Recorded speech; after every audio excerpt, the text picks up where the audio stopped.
Pistol rounds in Valorant are typically quite important to the overall pace of the game, as these rounds have higher weight than normal in their ability to generally dictate the pace of not only the first round, but the few subsequent rounds after, which can have a great impact on the overall game state and the mentality of players in many scenarios. Today, I'll be teaching you the fundamentals of how pistol rounds should be played, things to keep in mind, correct example strategies and scenarios, economy tactics, and implications of the outcome of the pistol round.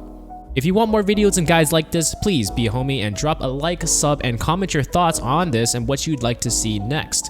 Pistol or sidearm rounds are beginning rounds in Valorant that occur at the first round in each half of a game, once in the very first round at the beginning of the game, and an additional time once the two teams switch sides, or after 12 rounds. Pistol rounds are played very distinctly than normal rounds, mainly due to the very limited beginning economy from both sides, allowing players to only buy pistols, which is where the name is derived from. Pistol rounds are quite important to Valorant because they help you dictate the next 1, 2, or even 3 rounds after it. The first thing to consider, which is the main thing that creates diversity in the pistol rounds, is the different economic builds you can go for in order to spec yourself out better for pistol round. This diversity is even further enhanced by the agent system that Valorant introduces. The main topic that most people cover and potentially discuss in relation to pistol round economy is whether you should buy the classic and armor or pick up a ghost. A lot of people like the Ghost in pistol round for its increased accuracy and reliability over the classic, and although it definitely is great for that, I actually think for almost every scenario, going with a classic and armor is more consistent and gives you more potential for upside in the round. By buying the classic with armor, not only are you giving yourself more defense against enemies, it also gives you the opportunity to steal a ghost from either enemies or even allies in the round, giving you more potential upside for a similar amount of effectiveness. In addition, it gives you an additional 100 credits over the ghost buy in order to buy out your abilities as well, which is actually very crucial when you have so little to work with to begin with. Ironically enough, the only way to get one-tapped by the ghost in pistol rounds is by purchasing it, as it does 105 to the head from 0 to 30 meters. By buying armor, this brings it up to requiring both a headshot and a body shot, giving you much more time to contest these aim battles and or giving you space to call upon your teammates and contest. Another underrated buy that not many players consider is actually going the Frenzy. There are actually a couple of variants of this buy, one being the Frenzy with abilities, and the other one foregoing those abilities and just going Frenzy armor. Opting for the Frenzy in pistol round basically ensures that you will have more DPS than anyone else out there, as it is by far the fastest firing pistol, and people should fear you for it. When taken with armor as well, you will be close as to a proper rifler as 800 credits will bring you, so you can feel more free to take on those straight up aim battles. It's also great for agents who tend to either not require too much utility or have relatively weak pistol round utility like Sova or Reyna. What's also important is considering playing out the econ in rounds after pistol round. If you lost the pistol round, it's generally pretty simple. Unless you somehow generated enough money to go for a light buy, you will likely be fully saving in round 2. This will put your team at a disadvantage, but it is a necessary evil so you can fully buy out once round 3 swings around.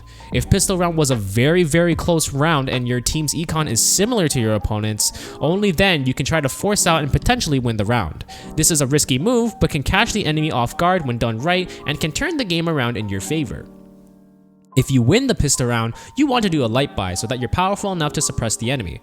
I've even seen cases where people will pick up a ghost off of someone in pistol round and use that in round 2 when they bought a classic and armor in round 1. You can get very creative in these scenarios as there are a lot of viable options here. The next topic I'd like to cover is the strategy of pistols rounds, as the low amount of economy taken into battle here changes the overall dynamic and pacing of the game and allows for different opportunities. Generally speaking, it gives much more leeway for aggressive play and rewards those who play both decisively and collect the right information. For example, because time to kill is relatively higher than normal in these rounds, rushing down bomb sites as an attacker is more viable than normal, as you won't be able to get mowed down in most situations. Normally, in full buy rounds, you'd want to stick a default positioning and spread your team out so that you can gather information and burn utility, but since there is both a limited amount of utility in the game at this point and low damage overall, you can get reward for hard rushing. Most of the time, you will be able to stick a bomb plant, which will give each of your players an all-important 300 credit boost and, more importantly, a swing of momentum of how the round will be played out. When facing a 5-man push on the defending side, you want to give the attacker some space and play for the retake scenario if possible, as your pistol won't be enough to mow down the enemy team. You can use your utility if you have to in order to get out, but surviving is key in this case.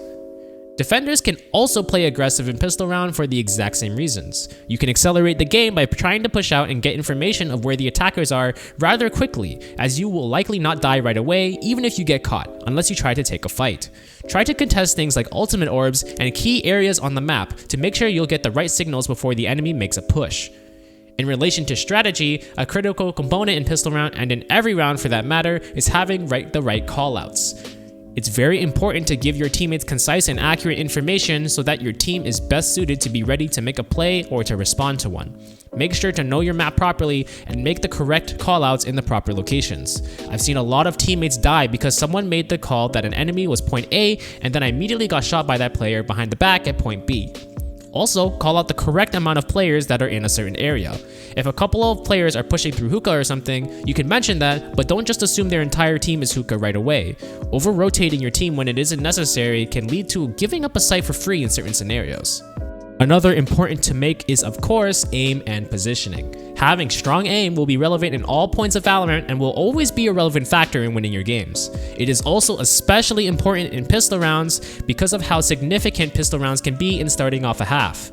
Always be familiar with the guns you'll be needing in the pistol round and always try to warm up your aim in the training grounds before jumping into your actual games. I'm not going to cover every component to aim in this game as that's enough content to make its own video series, but you get the gist of it. The pistol round is a crucial component to starting off your games in the right manner and can set the tone for the general dynamic of the rest of the game in the way that it is played and in its effects. Knowing how exactly they need to be played out and having the correct sense of how to play compared to normal rounds will be the key to getting much more success in them and in your Valorant games overall. I hope this guide will improve your pistol round play and you continue to look back at it as a valuable resource for your future games.